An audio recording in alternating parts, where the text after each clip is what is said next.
સુરેન્દ્રનગર જિલ્લાના ચૂડાનું વેરાવદર ગામ કે જે સંપર્ક વિહોણું બન્યું છે। અતિ ભારે વરસાદને કારણે ગામ સંપર્ક વિહોણું બન્યું છે। કોઝવે ઉપર પાણી ફરી વળતા વેરાવદર ગામ સંપર્ક વિહોણું બન્યું છે। પુલ ઉપર પાણી ફરી વળતા બીજી બાજુ લોકો ફસાયા છે અને હાલ તો આ પ્રકારની સ્થિતિને લઈ અને ગામ સંપર્ક વિહોણું હવે પ્રવાહ ઘટશે, બાદમાં વાહન વ્યવહાર શક્ય બનશે। વર્ષોથી આ રજૂઆત છતાં પણ સમસ્યાનો ઉકેલ ન આવતા હોવાનો સ્થાનિકો દ્વારા આરોપ લગાવવામાં આવ્યો છે।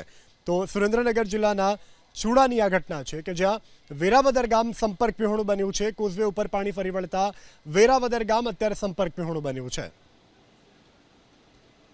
વેરાવદર ગામની અંદર છેલ્લા 30 વર્ષથી પરિસ્થિતિ ગંભીર છે। ગમે ત્યારે અટવાડા હોય, વિદ્યાર્થીઓ વાલીઓ લેવા ગયા હોય તો વાલીઓ પણ અટવાય છે। એટલે ચોમાસામાં દર વખતે આવું ચોમાસામાં આ જ પરિસ્થિતિ છે। છેલ્લા 30 વર્ષથી મને સાંભળે ત્યાંથી આ જ પરિસ્થિતિ છે। ગામમાં સીમમાં